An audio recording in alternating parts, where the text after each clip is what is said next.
bem-vindas, muito bem-vindos à segunda mesa do primeiro Fórum de Advocacy Impacto 2021, um evento realizado pelo Impact Hub Brasília e pela Impacta Advocacy. Eu sou João Marcelo Borges, diretor de projetos especiais do Impact Hub em Brasília, e é um prazer poder trazer hoje parte muito pertinente com algumas das melhores pessoas que poderíamos reunir para discutir esse tema. Mas não podia começar sem antes agradecer os nossos patrocinadores, o Instituto Alan, a Fundação Maria Cecília Souto Vidigal, o Instituto da Manhã e também os parceiros institucionais desse fórum, o Confluentes, o GIF, o Advocacy Hub, o Instituto Ethos, o Grupo do Brasil e o Nexo Jornal. É óbvio que, mais importante do que tudo isso, é agradecer ao público que está assistindo ao vivo e também às pessoas que vão assistir debates do nosso painel hoje é discutir o que está na ordem do dia, que são as coalizões e acordos privados, formas de colaboração não obrigatórias, portanto,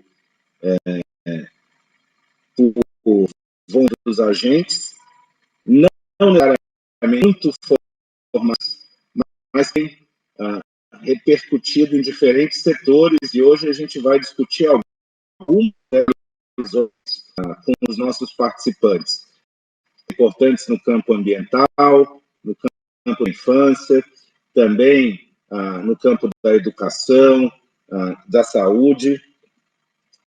E o objetivo do painel é debater a importância dessas coalizões para promover mudanças estruturais. Quer dizer, a ideia aqui é compartilhar algumas experiências e olhar para frente, talvez trocar algumas dessas lições e ver que medida vai conseguir nós enfrentemos e superemos os enormes desafios que passamos. Para isso, a gente tem um painel com convidado primeira linha. Vídeo gravado, por exemplo, a gente vai ter o diretor Rios Partners, Adam Cahan, que é um negócio social para as pessoas avançarem em questões complexas. O Adam escreveu vários livros muito conhecidos sobre coalizões. A Rios trabalhou, por exemplo, na transição para a democracia na África do Sul, e ele vai nos contar um pouquinho da experiência de trabalho na Colômbia. Além disso, temos Mariana, CEO da Fundação Maria Souto Vidigal. Ela foi presidente da Fundação Embraer nos Estados Unidos, diretora superintendente do Embraer, diretora de sustentabilidade e relações institucionais da Embraer no Brasil. Ela é formada em relações institucionais, pós-graduação e mestrado em história, foi professora de relações internacionais em diversas universidades. Em 2005, foi nomeada Global Leader pelo Fórum Econômico Mundial. Outra grande amiga que vai estar presente hoje conosco é a Brenda Brito. Brenda é doutora pela Universidade de Stanford, é uma pesquisadora associada do Amazon, o Instituto de Meio Ambiente da Amazônia, que atua há 15 anos no terceiro setor para o aprimoramento de políticas ambientais e fundiárias na Amazônia. A tema também do dia. Crystal é diretora executiva da Rios Partners do Brasil, vai se juntar a nós para complementar tudo que o Adam vai por vídeo. Ela desenha e facilita processos editoriais de transformações químicas em diversas organizações, foi superintendente de desenvolvimento sustentável do Banco Real e mestrado pela Universidade de Bath, na Inglaterra. Ela é canadense, em diversos países, como México, Índia, Holanda e Bangladesh, podemos trazer a internacional da construção e manutenção de coalizações e acordos privados.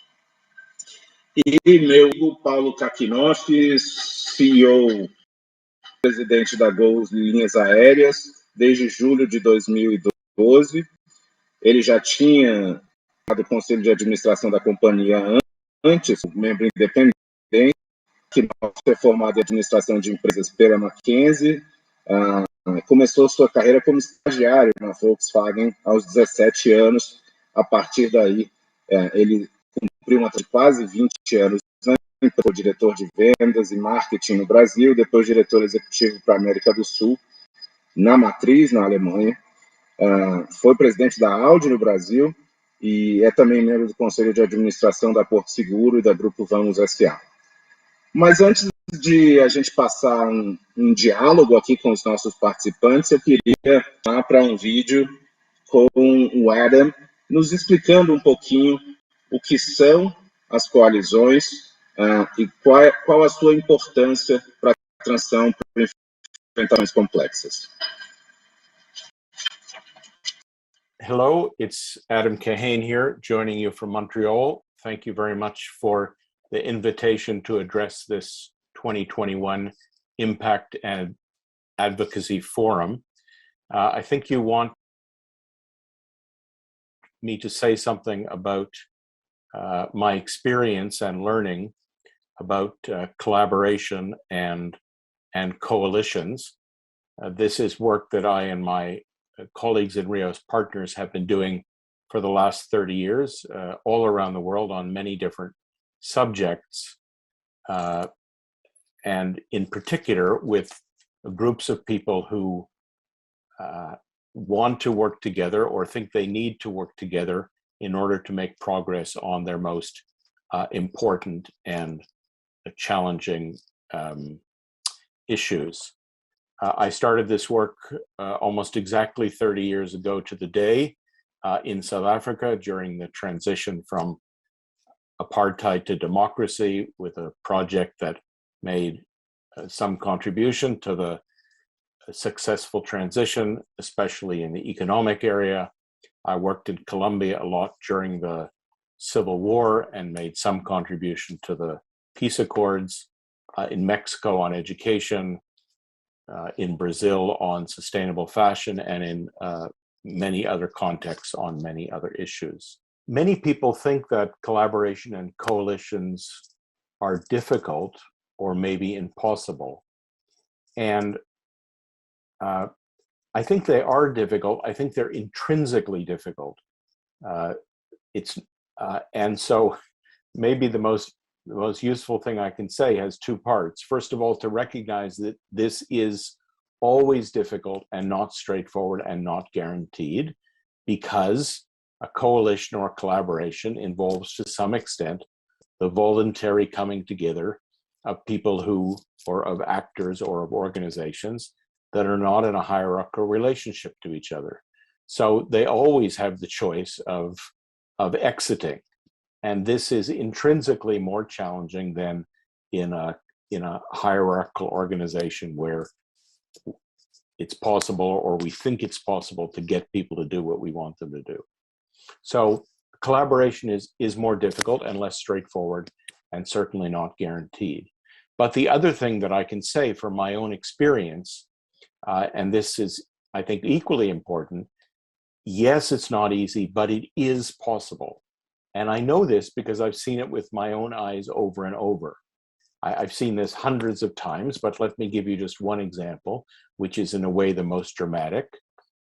From early in my career, in 1996, when I was invited to the country of Colombia by an unemployed politician named Juan Manuel Santos, who had heard from Nelson Mandela about the collaboration work we had done in South Africa during the transition from apartheid to democracy, and thought that this might be useful in the situation in Colombia, which you'll recall was in the middle of this armed conflict, which ended up going on for 52 years. And it was an amazing experience because Santos and Manuel Jose Carvajal, a businessman, and a few other people succeeded in convening a group, became known as Destino Colombia, which met for 9 days in several sessions. But the extraordinary thing is this meeting included not only government ministers and business leaders and civil society activists and trade unionists, but also representatives of the FARC and the ELN and the so-called self-defense forces, the right-wing paramilitary. This is, I think, the only time that all of these actors have collaborated, and it was, as you can imagine, an extraordinary experience. And their objective was simply to try to develop a shared diagnosis of the situation in Colombia, and more specifically to articulate different possible ways forward. And they agreed that there were 3 possible ways forward, which in the Colombian context, where most people believed it was impossible to find a way forward, this was extraordinary. And to make a very long story short, a 25-year story short, these relationships and this coalition and these ideas, and above all, this sense of possibility, was very influential in Colombia. In 2016, exactly 20 years later, when Juan Manuel Santos, who is now the president of Colombia, was awarded the Nobel Peace Prize, on that day, his office released a statement saying that the signing of the peace accords and the Nobel Peace Prize had its origin, or a significant event was the Destino Colombia activity 20 years beforehand. And of course, I was delighted that Santos remembered our work, but I really didn't know why he did. And a few months later, I was in Bogota, and I had the opportunity to conduct a public interview of President Santos. And this was the question I asked him. Why do you remember Destino Colombia? Why do you refer to it so often? He referred to it at the time in his speeches every month, in the 2 books he's written since he was president. He mentions the project at some length. And he gave a very interesting answer. He said that the reason I so often think of Destino Colombia is that's where I learned that, contrary to all of my cultural and political upbringing, it is possible to work with people you do not agree with and will never agree with. And this is very interesting because sometimes people have the naive idea that, okay, we don't agree, but we'll get together, we'll have a coffee together or a drink, and we'll find out it was all a terrible misunderstanding, and we agree. Maybe that happens sometimes, but I think Santos is saying something much more common and much more useful, which is, how do we work with people with whom we have permanent disagreements? Vimos o professor Adam falar de coalizões, talvez em situações muito mais complexas, não? Que é essa de trabalhar com pessoas que você realmente discorda. Mas também vimos ele citar o reconhecimento do ex-presidente Santos da Colômbia, de que 20 anos depois do trabalho iniciado do Destino Colômbia, aqueles resultados no acordo de paz tinham se concretizado. Eu queria iniciar a nossa primeira rodada de perguntas perguntando para minha amiga Mariana Luiz, que trabalha com essa tarefa de construir coalizões há tanto tempo e especificamente agora em torno da agenda multifacetada da primeira infância. Talvez não tenha que trabalhar com gente com quem ela discorda ou de quem ela discorda totalmente, mas a Fundação, Mariana, trabalha há décadas no setor social e nos últimos anos, né, foi expandindo suas áreas de atuação, deixando o campo específico da pesquisa médica para, desde 2007, abraçar aí a primeira infância como prioridade. Isso diretamente fala sobre a intersetorialidade de políticas públicas mas também com um rebatimento na sociedade civil. Como é que isso se reflete nas coalizões e movimentos de que a Fundação faz parte? Como construir, numa agenda tão ampla, coalizões que façam sentido? Muito bem-vindo e obrigado pela sua presença. Obrigada pela apresentação, João, pela pergunta. Queria também aproveitar a oportunidade para agradecer aos organizadores do evento, aos meus companheiros dessa mesa. É de fato um prazer imenso participar e estar aqui, ter a oportunidade de falar um pouco da Fundação, da Primeira Infância e fazer um debate em que a gente não precisa concordar, muito pelo contrário, acho que o mais rico é aquele em que a gente não concorda, mas consegue ouvir um ao outro. Acho que essa é a riqueza do debate público, dos diferentes atores da sociedade, da intersetorialidade e das coalizões. Então, acho que começando um pouco com a nossa casa, a Fundação, como o João falou, tem mais de 55 anos de atuação no campo social, com foco na hematologia, então esse campo da saúde específico ocupou 40 anos da nossa atuação, mas acho que vale dizer isso porque a possibilidade de mudar de causa é raro muitas vezes, e ela significa uma vitória já, de um trabalho conjunto, de coalizões e de uma causa que não precisava mais da nossa atenção. Que teve a nossa participação, mas que essa equação aí pôde ser resolvida ou minimizada.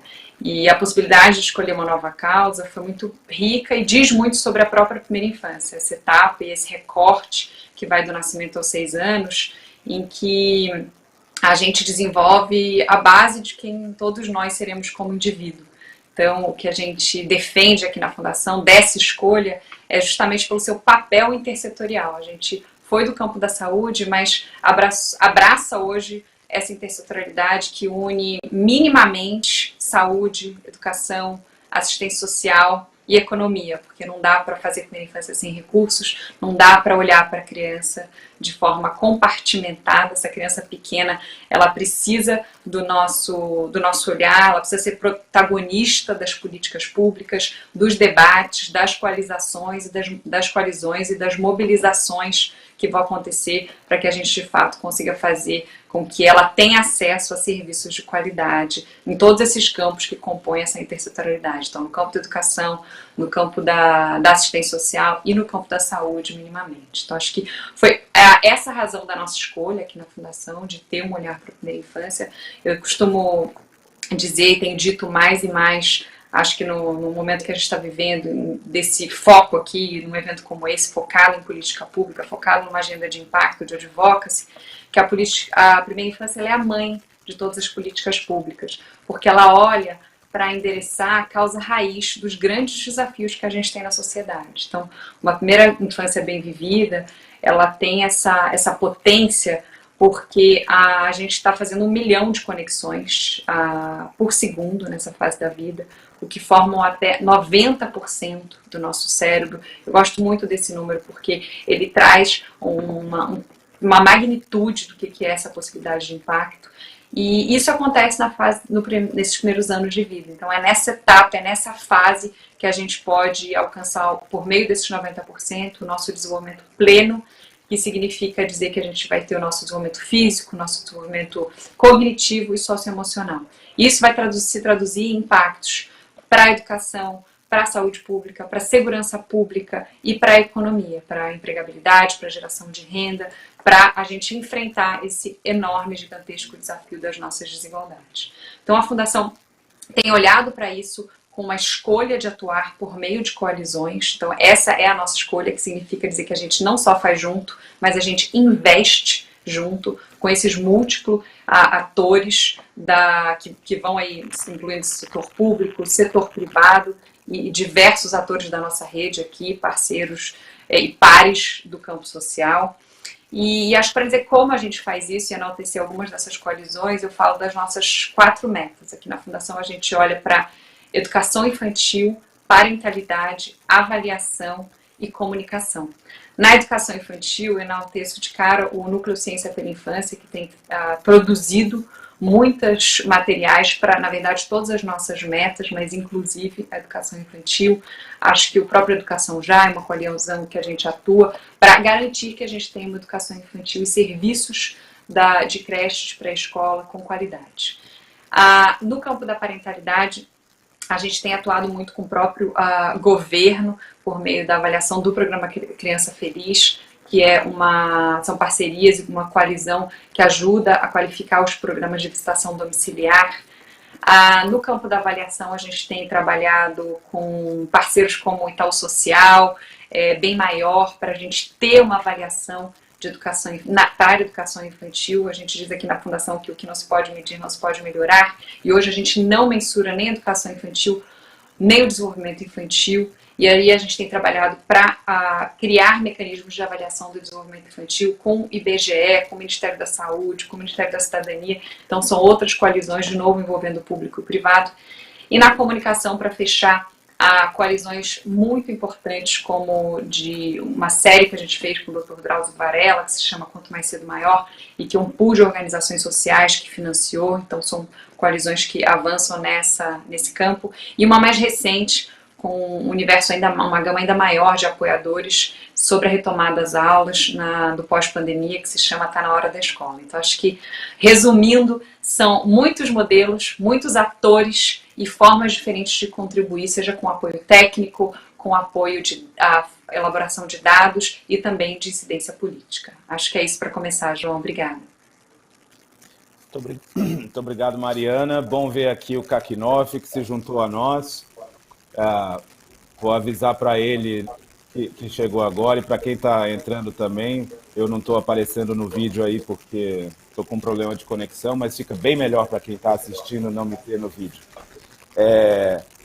Brenda, queria fazer a mesma pergunta para você, porque a Mariana traz um histórico da Fundação que mostra que, inclusive, a mudança de agenda, de foco da Fundação se deu pelo sucesso de coalizões em torno da saúde infantil, da hematologia, mais especificamente, para abraçar outros desafios, e como ela mesma citou aí, só falando dos 4 eixos principais, a Fundação está em inúmeras coalizões para avançar essa agenda potente da primeira infância.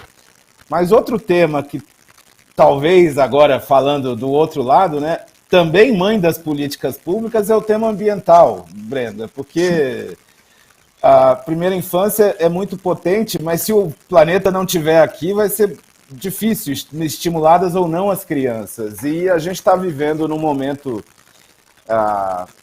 não sei se no mundo, mas particularmente no Brasil, desafiador para toda a agenda ambiental. Estamos nos aproximando da COP26, e você, tanto no Amazon como em outras organizações que você atua, eu sei que o tema de construir coalizões, muitas vezes com interesses aparentemente distintos, pelo menos no curto prazo, é necessário, mas é um super desafio.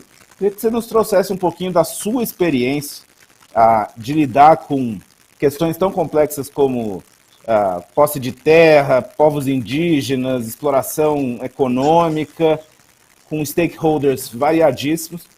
Como trazer todo mundo à mesa e como construir uma ação conjunta? Muito bem-vinda e obrigado por aceitar nosso convite. Obrigada, João. É um grande prazer estar aqui hoje no evento. Queria agradecer o convite, cumprimentar os meus colegas aqui de painel. E, bem, é verdade, o desmatamento ele focando aqui, né, de tantos problemas ambientais, infelizmente, né, mas o desmatamento ele é um desafio bastante complexo, né, quando a gente fala só da Amazônia, né, porque a gente também tem que lembrar que no caso do Brasil a gente está vendo aí outros biomas como o Pantanal, né, o Cerrado, que também tem sofrido um processo mais acelerado aí de degradação, de desmatamento. Então, ele é um desafio complexo, né, e que afeta todos os brasileiros, né, não só para mim que estou aqui na Amazônia, mas acho que cada vez mais existe uma consciência de que esse é um problema que está afetando a todos nós, em todos os locais do país, seja o rebatimento aí em redução de chuva, isso acaba lá na ponta, impactando até o preço da energia que a gente está pagando agora mais caro, mas também aí fazendo uma conexão, né, com a primeira fala, também tem vários estudos mostrando o impacto, por exemplo, dos incêndios, né, florestais, em como isso polui o ar e acaba afetando grupos como crianças e também idosos. Então, a gente tem várias facetas aí de prejuízos à sociedade do desmatamento, mas eu queria lembrar, eu acho que também dando um ponto aqui positivo e linkando com a história de coalizões, que o Brasil sabe reduzir desmatamento, porque a gente já fez isso, e assim, eu gosto muito de lembrar isso, porque parte da história que a gente teve no passado de redução do desmatamento envolveu muito diálogo e trazer diferentes atores para conversar, mesmo que dentro do próprio governo, mas também com atores externos. E esse é um componente muito importante, né, de combate ao desmatamento que, infelizmente, se perdeu, né, nos últimos anos. Né? Então, a gente teve, né, o desmatamento da Amazônia, ele teve uma redução muito expressiva, né, de quase 80%, ou 80% na taxa anual de desmatamento entre 2004 e 2012. E essa redução, ela começou a acontecer, né, sob a liderança, então, da ministra Marina Silva, ao redor de um plano, que era o Plano de Combate ao Desmatamento da Amazônia, o PPCDAM, que previa, né, várias ações que tinham ações para diferentes ministérios, diferentes níveis de governo, muitas oportunidades de coalizões e interações, né, para você receber trocas, enfim, inputs. Então, essa questão da integração era muito forte, né, na base da discussão, porque a gente entende, e esse foi um entendimento acertado na época, de que o desmatamento ele é fruto de diferentes dinâmicas, muitas vezes econômicas, e que você não pode dialogar só ali na agenda ambiental, você tem que, de fato, trazer os diferentes atores dentro e fora do governo que estão lidando com esse problema. Então, a gente teve lá, acho que um período frutífero, né, até 2012. Um dos exemplos também que eu cito sobre coalizões, de uma certa forma, ou reunir diferentes atores, né, ele foi reconhecido quando o Brasil criou o mecanismo de captação de recursos para aplicar ali na redução de desmatamento, que foi o Fundo Amazônia. Por que eu falo que foi reconhecido? Porque ali se inovou a formar um comitê orientador do fundo que tinha assentos não só para o governo federal, mas estadual, e também tinha assento para academia, para indígenas, para a sociedade civil e para a indústria. Então, você reconhecia naquele formato de governança que você precisava do diálogo e da coalizão. E isso gerou confiança para que o fundo se tornasse um excelente exemplo, aí, mundo afora, de captação de recursos.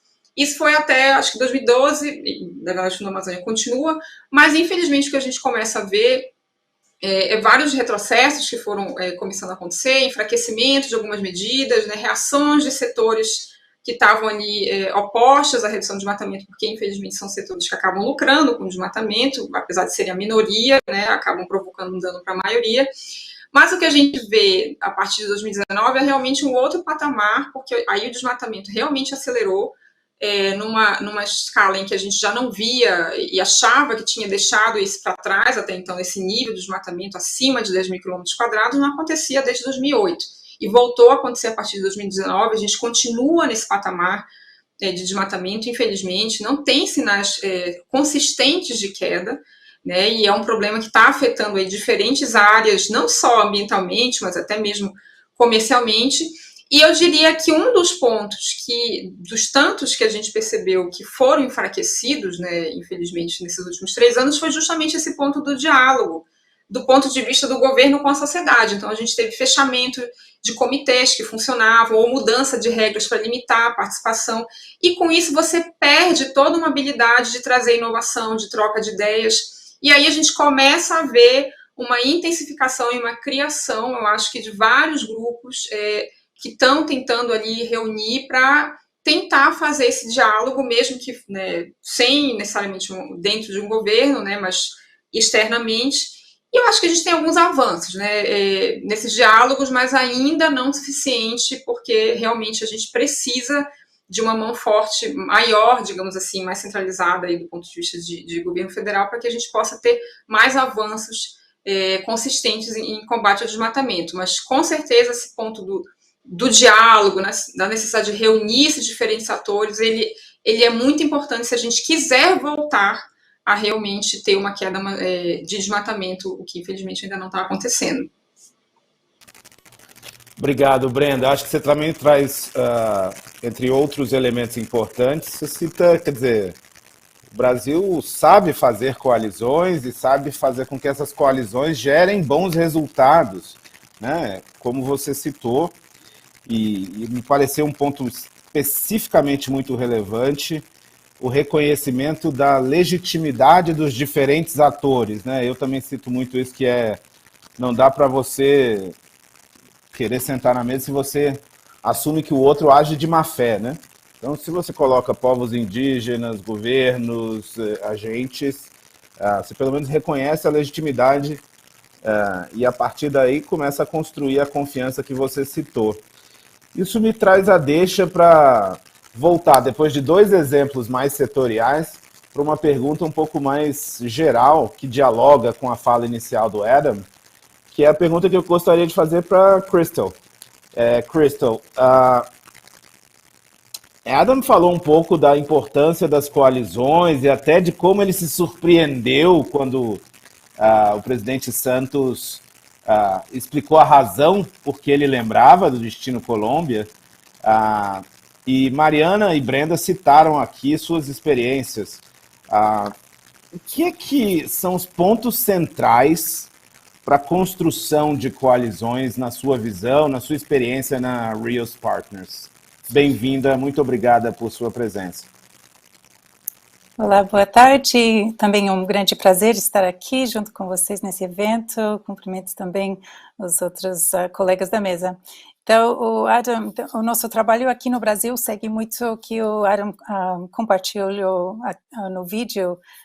E atualmente eu estou envolvida em 6 colisões ou colaborações multissetoriais. Então, o nosso trabalho principalmente é no lugar de atores multissetoriais. Então, as duas colegas também falaram sobre essas colisões multissetoriais. Então, só dando alguns exemplos, e aí entro nos pontos importantes, mas e variam de vários níveis de maturidade. Tem o Colabora Moda Sustentável para uma moda sustentável, até 2030, que tem 4 anos. Também o Fórum Amazônia Sustentável, que é a reativação nessa nova fase, desde 2019. E também estamos iniciando, ou junto com um grupo, iniciando uma colisão para um Brasil sustentável, democrático, justo. Então, mas o que estamos vendo de pontos centrais para o sucesso dessas colaborações e coalizões? Primeiro, eu coloco que tem que ter uma situação complexa, problemática, e que tem um entendimento dos atores que nenhum ator sozinho consegue resolver a situação. Então, esse é um ponto de partida para uma colisão. Tem que também ter um convocador, ou grupo de convocadores que tem legitimidade, o compromisso e também interesse na situação. Outro elemento que colocamos é que o grupo seja diverso o suficiente, que representa a diversidade do sistema que está tentando transformar e que também tem pessoas interessadas, comprometidas, informadas e também influentes para fazer a mudança acontecer. O que é importante também é um norte, visão comum, um objetivo comum, uma direção, e alguns exemplos, isso da moda, é uma moda sustentável e ética no Brasil, para a Amazônia, uma Amazônia sustentável, e essa colisão para o Brasil, um Brasil sustentável, justo e democrático. O que foi falado também, mas reforçamos isso muito, esse olhar sistêmico, olhando para causas raiz, e não só para os sintomas, também uma abordagem multinível, então que você trabalhe vários níveis da mudança, em termos de criar confiança, fortalecimento entre relacionamentos dos atores, capacidade de escuta, diálogo, também que você está trabalhando no nível de soluções, também no nível de estruturas, políticas públicas, distribuição de recursos e também mudança de narrativa, modelos mentais, valores, crenças. Então, tem vários níveis de mudança que precisam acontecer ao mesmo tempo. Outros aspectos que achamos importante é que tem que ter uma estrutura, instrumentos de governança, recursos para isso realmente dar certo. Uma parte importante para o nosso trabalho também é que você cria um espaço neutro, seguro para os atores colocarem as posições, questões e forte. Também um processo estruturado, rigoroso e construtivo e com facilitadores experientes. Então, temos visto isso que é fundamental para uma colisão continuar. O Adam, atrás dele, tinha a capa do livro dele que publicamos em português, que é a colaboração estendida. Então, isso também é muito importante, de abraçar o conflito e a conexão, experimentar o caminho e olhar para si qual que é o seu papel. E aí, o último, que tem que demonstrar resultados de curto, médio e longo prazo, em termos de impactos e resultados que realmente vão transformar e estão transformando o sistema. Então, são esses elementos que achamos que são importantes. Talvez esses não são tão importantes para todos, mas nessas colisões em problemas complexos, multissetoriais, são os principais elementos que achamos que são os mais importantes. Crystal, muito obrigado. Acho que são vários pontos super relevantes: legitimidade, diversidade, uma sensação de que sozinho não é possível, olhar sistêmico, abordagem multinível e impactos de curto, médio e longo prazo, né? Queria trazer aqui o Kakinoff, e aí aqui, já te apresentei aqui com seu currículo extenso e exitoso, mas queria trazer um ponto pessoal. O Kakinoff foi do Conselho, é do Conselho do Todos pela Educação, e eu participei de algumas reuniões com ele, e ele ouve, faz a pergunta mais relevante da reunião em algum momento, então tem uma capacidade de olhar para o que é estrutural. E aí é isso que eu queria te perguntar, Kakinoff, porque você é presidente da Gol Linhas Aéreas, uma companhia que tem uma função bem específica na aviação civil, mas a Gol participa de diferentes alianças, coalizões, tentando fortalecer agendas sociais, ambientais. Eu sei que tem parte disso deve ter a ver com a sua liderança pessoal, mas muito deve ser um projeto da empresa. Por que a Gol decidiu participar de tantas coalizões e alianças, e o que isso agrega à empresa? Porque é crucial aqui ouvir agora do campo do setor privado, né? O que isso agrega de fato à empresa participar de coalizões que têm a ver com agendas, digamos, estruturais da sociedade, não necessariamente do mandato direto da empresa? Bem-vindo, muito obrigado por estar conosco. Olá, João, boa tarde, prazer te rever mesmo. Boa tarde para a Brenda, para a Mariana, para a Crystal e para todas e todos que estão nos prestigiando, né, com a atenção para esse painel. Eu estou muito feliz com o convite, né, absolutamente lisonjeiro para mim, e também absolutamente agradecido com tanta generosidade com a qual você me introduziu aqui na conversa. Obrigado mesmo. Eu acho que seria bastante adequado, João, dizer que essa postura da companhia, ela tem a ver com a geração das pessoas, né, que estão liderando a empresa nesses 20 anos, que acredito que não seja por coincidência, tá na mesma faixa etária, né, ou seja, somos todos da mesma geração. A começar pelos controladores, os fundadores, representado pelo atual presidente do conselho da empresa, Constantino Júnior, por mim, pelos vice-presidentes, né? Somos todos na faixa ali de 40 a 55 anos de idade, e eu acredito que essa geração, se não como um todo, mas posso falar aqui por esse time, ela muito rapidamente identificou que a forma como nós somos programados na definição do que seria sucesso, êxito empresarial, ela é diretamente responsável por boa parte das, por assim dizer, mazelas, né, que nós encontramos hoje, eu diria, no mundo como um todo, mas em especial aqui no Brasil. Me explico. Eu me lembro claramente, né, que no meu fase de faculdade, ali, década de 90, a definição de sucesso estava diretamente associada à ideia do quanto se poderia acumular, né, de riqueza financeira até os 30 anos de idade, né? Eu acho que ficou célebre o momento onde o brasileiro importou dos Estados Unidos a ideia de que a definição de sucesso era ter $1 milhão com 30 anos de idade, né? Eu gosto de dar esse exemplo porque a sociedade não evoluiu muito nessa métrica de sucesso, a meu ver, nessa definição de sucesso. Pelo contrário, né, eu acho que essa régua, né, de uma única dimensão, ela agora adotou uma escala quase que obscena, né? As pessoas estão associando êxito a $1 bilhão antes dos 30 anos, né? Os unicórnios. E é muito representativo disso que eu estou querendo mencionar, o fato de que os executivos e as empresas, de uma maneira geral, elas são ranqueadas basicamente por essa régua, né? Quais são as companhias que mais valorizaram as ações, as companhias que mais geraram lucro, né? Os rankings aí, famosos de executivos e de empresários em função dos seus ganhos financeiros, né? Não é de se perguntar por que não existe, né, sequer um ranking que rivalize em notoriedade e em apreço público, que mensure, as organizações por outras dimensões que são igualmente importantes. Essa pergunta ela precede outra, né? Qual seria um outro agente da sociedade com maior poder transformador para além da classe política que não a empresarial e executiva?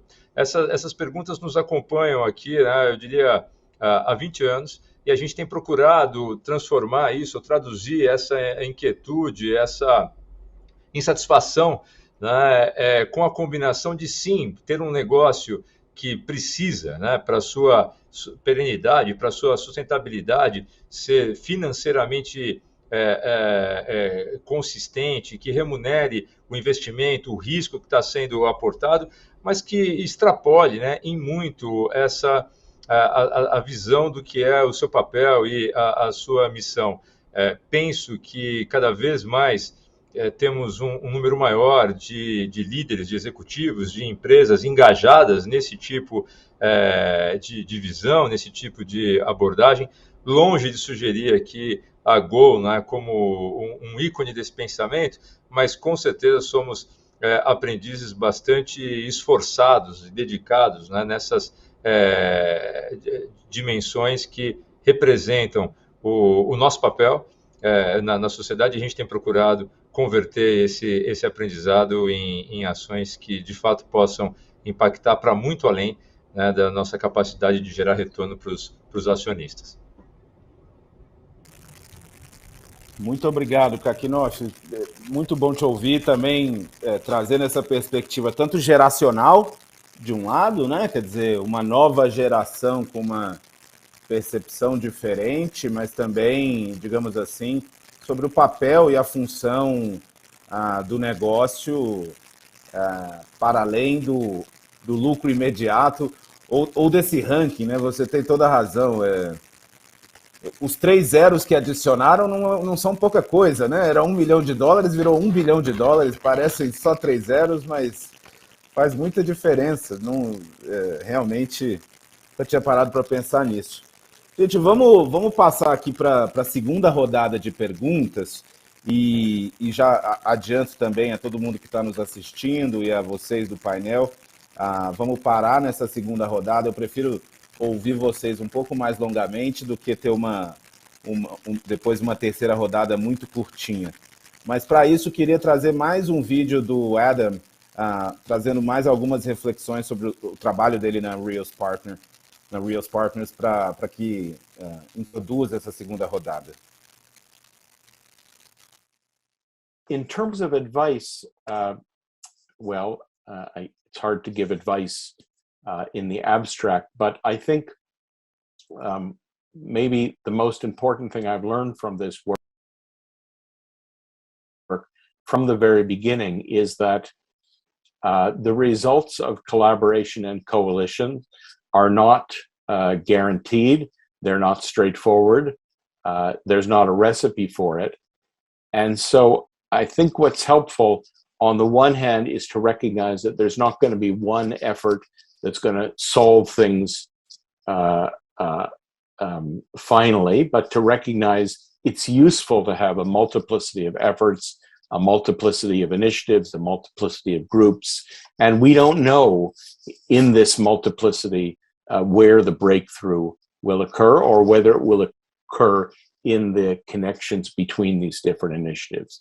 So when people say, no, we need just one thing, I get nervous about that. I think it's too unpredictable and too not straightforward to be able to bet on a single initiative. And relatedly, I think what's important about this is to make these efforts low threshold, high ceiling. In other words, that we don't have to agree before we start that we're going to come to a pacto and we're going to work together for the next decades and we're all going to agree to implement everything. That's too hard given this intrinsic multiplicity.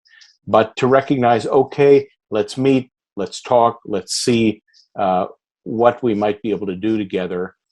And by making it a low threshold so it's easy to get in, we also create the possibility of doing a lot together.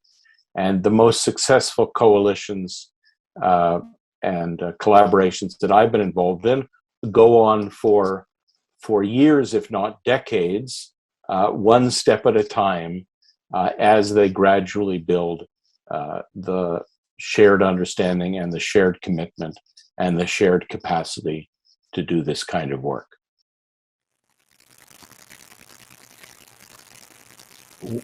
O Adam nos traz aqui, acho que duas provocações, né? Uma primeira que vou até usar um outro termo aí, o piso baixo e teto alto, né? Assim, não colocar muitas expectativas iniciais ou barreiras de entrada e mais esforçar para aglutinar atores e ir construindo confiança aos poucos, mas com o limite do possível, né? Não imposto ex ante, no sentido de que a ambição pode ser construída e expandida a qualquer momento. E aí, Mariana, eu queria voltar a você. Você falou muito do trabalho da Fundação com outros agentes privados, mas eu queria ouvir de você também, talvez um pouco mais sobre ou o eixo de parentalidade, ou outras ações que a Fundação faz em parceria, né, em coalizões com governos, porque você mesma citou, né, no mínimo, a agenda da primeira infância precisa reunir educação, assistência social, saúde e economia, né? Fazenda. Eles não gostam muito de participar das coalizões, não, o pessoal fazendário, mas precisam participar, né?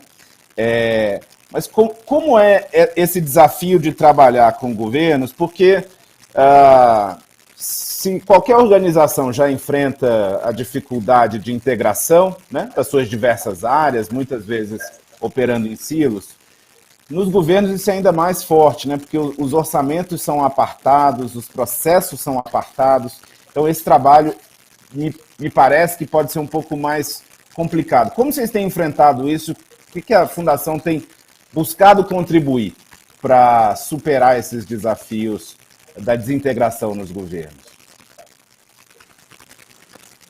Olha, João, acho que a gente vale lembrar que o Marco Legal da Primeira Infância tem só 5 anos. Então, ele já tem 5 anos, a gente celebra todo ano, mas ele também só tem 5 anos, né? E assim como a Primeira Infância, que saiu das bancadas da ciência há 20 anos, isso é pouco tempo. Então, todos os dados, as evidências que a gente traz e fortalece, continua conversando sobre elas e divulgando, elas são recentes, relativamente recentes. E a gente consegue perceber esse amadurecimento de todos os atores. E eu acho que não é diferente para gestores públicos. A gente consegue perceber desde o marco, e acho que há avanços, e a gente monitora muitos desses avanços. Acho que há muito por fazer, e a gente também monitora e está em cima disso para justamente criar coalizões que possam endereçar essas questões. Mas o que eu diria é que é essa maior compreensão de gestores públicos, de modo geral, no legislativo, no executivo, o que tem permitido alguns desses avanços. Então, acho que para endereçar especificamente essas questões da intersetorialidade, eu já ouvi de muitos prefeitos: olha, o trabalho com vocês fez meus secretários conversarem, isso é muito importante. De outros dizendo: a gente precisou construir, de fato, um QG para colocar todo mundo junto e fazer isso andar. E uma das previsibilidades do marco legal é que hajam comitês intersetoriais. Então, acho que estou muito feliz de dizer que há 9 estados já com comitês intersetoriais. A gente acredita demais no trabalho do Estado com os municípios, né? São 5.570 municípios. Para a gente ter 5.570 comitês é uma possibilidade, mas não necessariamente um ganho de eficiência. Eu acho que o regime de colaboração, o Estado articulando isso com cada município, fazendo esse trabalho para que a primeira infância, as políticas de primeira infância desçam lá do marco legal, no âmbito federal, caminhem pelo estadual e cheguem ao municipal, que é onde a primeira infância acontece e é onde as crianças e suas famílias precisam receber esses serviços de qualidade, na ponta. É essa implementação, mas também esse trânsito que precisa acontecer para que essa intersetorialidade se tangibilize.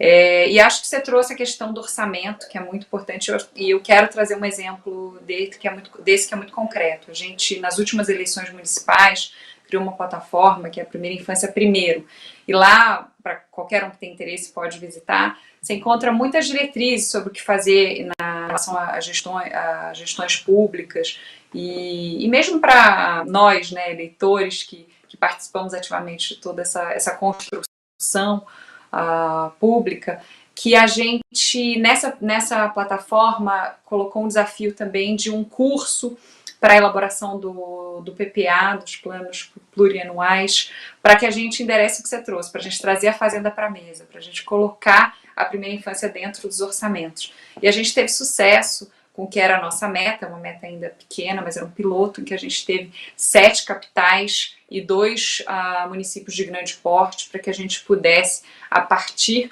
desse olhar intersetorial do acontecimento e da gestão da política, mas também com a inclusão no orçamento, para que a gente pudesse ter pilotos escaláveis, que acho que é sempre esse o objetivo, você trazer mecanismos que sejam possíveis da gente replicar nos diferentes Brasis que a gente tem, olhando para as especificidades desses diferentes, mas podendo avançar e mostrando que é possível fazer, é possível ter o orçamento da primeira infância e é possível colocar em prática programas e políticas intersetoriais.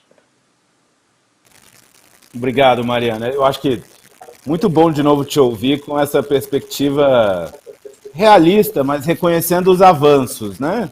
Sabendo dos desafios, mas reconhecendo os avanços. Eu, aliás, recomendo a todo mundo que estiver nos assistindo essa plataforma, Primeira Infância Primeiro, é espetacular. Eu acho que é um modelo para vários outros setores e agendas, muito rica em dados e visualizações e recomendações. E Mariana traz também essa perspectiva dos tempos, né? De que o próprio Adam falava no começo, né? 20 anos depois, o presidente Santos reconheceu o destino Colômbia e tal. Brenda, agora, olhando para as políticas públicas, vou fazer a pergunta que eu fiz para a Mariana, mas do outro lado. Talvez até 10, 15 anos, boa parte das empresas, mesmo organizações da sociedade civil, exceto aquelas especificamente do campo ambiental, tinham dificuldades em se envolver com temáticas ambientais. No caso das empresas, talvez pelo risco de se associar a políticas públicas eventualmente deletérias à sua imagem. E no caso das organizações da sociedade civil, de outros setores, por desconhecimento ou talvez uma falta de compreensão da magnitude, da transcendentalidade da emergência climática que a gente vive, para usar a expressão que acho que vocês, ou urgência, que vocês têm usado. Me parece que isso mudou, quer dizer, tem um movimento cada vez maior de companhias agora exigindo de governos, não só no Brasil, isso é a mesma coisa na União Europeia, papéis mais ativos e compromissos mais fortes, por exemplo, em relação a redução de emissão de gases que causam efeito estufa, mas ainda assim, por exemplo, a gente vê no Brasil um governo refratário a boa parte desses temas. É possível fortalecer mais ainda esses atores para que eles acabem influenciando o governo ou nas brechas de uma agenda eventualmente externa, eventualmente negativa, né? Nas brechas desse sistema? João, cortou o finalzinho da pergunta, mas eu vou responder mesmo assim, porque eu acho que deu para entender a direção. Bem, eu queria lembrar, João, que quando a gente pensa nesse tema ambiental, clima, desmatamento, de fato a gente já teve momentos no passado em que teve ali um posicionamento mais forte do setor privado, por exemplo, se a gente pensar aqui em setor privado. Lá em 2009, ainda pensando na primeira fase do Fórum Amazônia Sustentável, que até a Crystal comentou, eu lembro de um evento importante que aconteceu em que se reuniram CEOs de várias grandes empresas e que os CEOs demandaram do representante do governo na época que o Brasil deveria apresentar uma meta de redução de emissões. Isso foi 2009, pré-conferência de clima de Copenhague. O Brasil ainda não tinha uma lei, né, de mudanças climáticas. Então, eu acho que houve momentos em que teve esse momento de pressão, mas muito nessa linha de que você tinha coalizões ali operando, né, ao redor desses movimentos e também dando ali os inputs, a pressão. Então, até dialogando um pouco com o vídeo que a gente viu do Adam, eu acho interessante essa questão de sobreposições, né?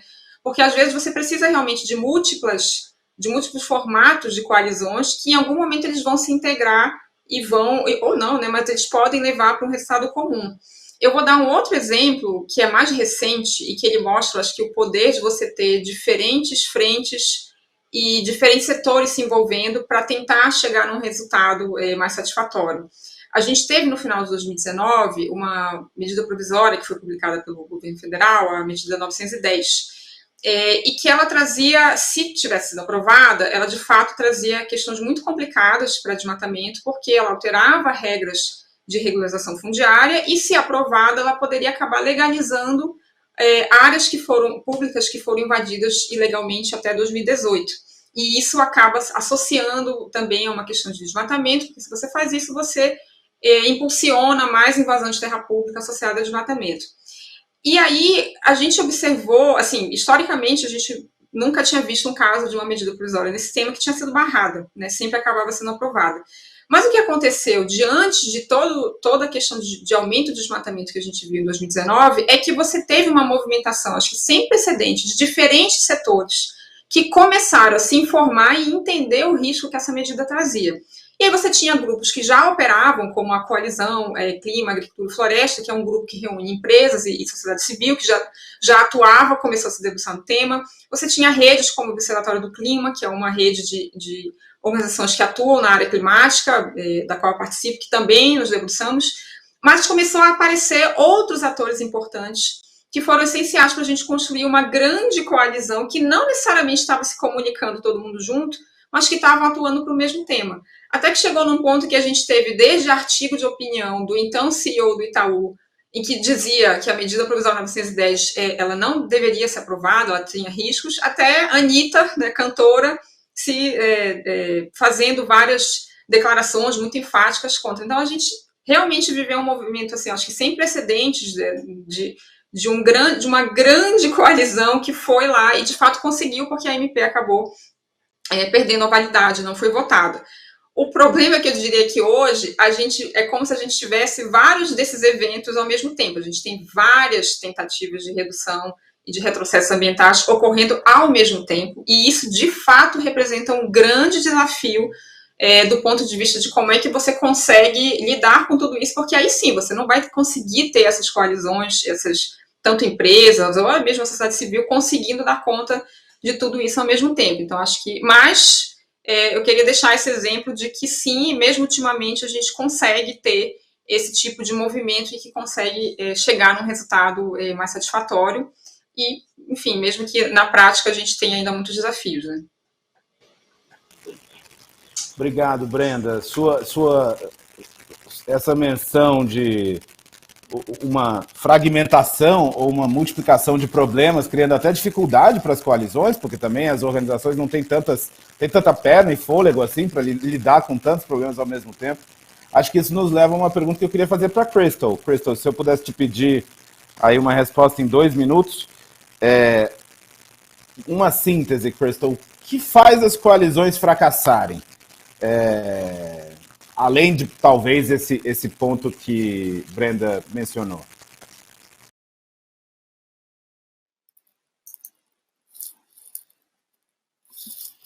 Bom, posso começar? Acho que sim. Por favor. Okay. Não, em termos de fracassos, temos visto isso também. Então, temos visto sucessos e também fracassos. Mas eu acho que que é importante destacar é, se você não tem um compromisso de longo prazo, mesmo que o início pode ser experimental, pode ser, como o Adam falou, passo a passo, se você não tem um compromisso dos convocadores ou financiadores para uma mudança de longo prazo, isso é bem difícil, porque você movimenta toda uma colisão, atores para um objetivo comum, e muitas vezes as colisões acabam porque o financiamento ou esse compromisso dos convocadores e iniciadores acaba. E isso tem um impacto significativo, porque sabemos que as mudanças sistêmicas levam muito tempo, então tem que ter um compromisso e financiamento de médio e longo prazo. Acho que outra coisa que contribui para fracassos é de não ter o engajamento genuíno das partes envolvidas. Então, só trazendo um exemplo da moda sustentável, onde envolvemos e escutamos, eles estão muito engajados, as costureiras bolivianas e brasileiras, na criação das soluções na governança. Na mesma coisa com o Fórum Amazônia Sustentável, onde as populações locais, indígenas, tradicionais fazem parte e a voz é muito genuinamente incluída no desenvolvimento e na governança. Acho que é outra coisa que pode contribuir para um fracasso e acreditar que a coalizão vai andar sozinho, precisa de alguma infraestrutura, organização que está dando essa estrutura, esse encaminhamentos, essa coordenação. Então, acreditar que isso pode andar sozinho também não facilita. E só ficar no diálogo, não mostrar resultados, acho que também começa a desanimar as pessoas. E, por último, se o conflito contamina o trabalho.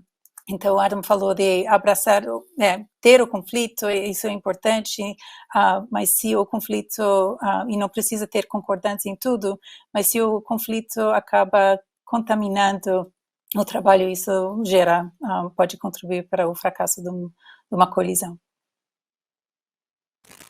Muito obrigado, Crystal, inclusive por cumprir o tempo. Acho que várias lições importantes aí, tanto do que faz uma coalizão, como do que faz ela fracassar, né?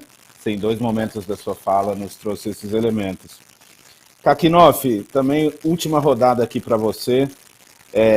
Além de você, pela Gol, fomentar, você também participa de diferentes projetos, você participa ativamente, pessoalmente, Pacto pelo Esporte, Todos pela Educação, Unidos pela Vacina. Eu queria agora uma percepção sua. O que você aprendeu participando dessas coalizões, trabalhando com múltiplos stakeholders, visões diferentes, discordâncias? Também, se eu puder te pedir aí 2, 3 minutinhos para a gente encerrar. Obrigado. Eu aprendi o poder de se fazer o básico, né? De uma maneira. O que é o básico nesse momento? Chegamos a conclusões, projetos e opiniões baseadas na multiplicidade de visões, gerando-se uma massa crítica em torno da qual as pessoas podem e muito provavelmente irão convergir à medida que elas se abstenham, né, de preconceitos, de visões previamente concebidas, e isso é absolutamente poderoso. O que os líderes podem fazer hoje de uma maneira geral é justamente estabelecer ou inocular uma espécie de antídoto a essa polarização estúpida que nós estamos vivendo. O mundo transformou as relações e as conversas em algo totalmente binário, né? Que você pode representar como Fla-Flu, preto e branco, inimigos, tudo caiu nesse ponto e não há, raramente você encontra a solução num posicionamento binário, especialmente para temas tão complexos, né, que nos cercam hoje, que estão aí expressos, né, pela concentração de renda, o altíssimo nível de pobreza, a questão ambiental, enfim, tudo que a gente conhece.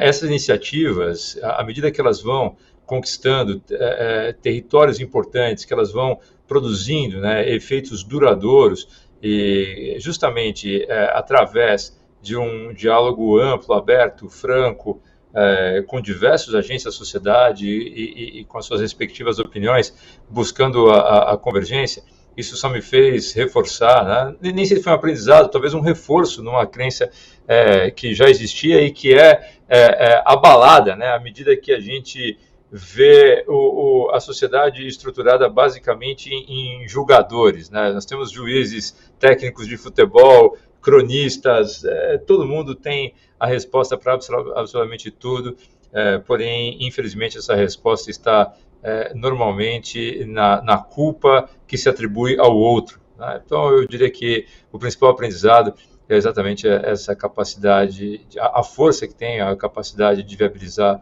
construções conjuntas através do diálogo e do engajamento, né, de visões diferentes.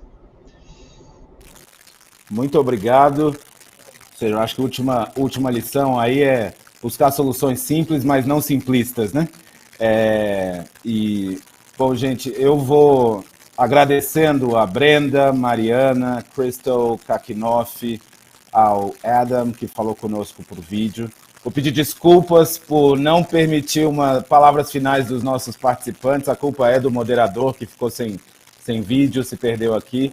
Mas queria agradecer muito a todos vocês. Muito obrigado por participar do nosso fórum. Acho que foi super rico o painel. Um tchauzinho de agradecimento a vocês. E voltamos amanhã com mais outras mesas. Muito obrigado. Boa noite a todos.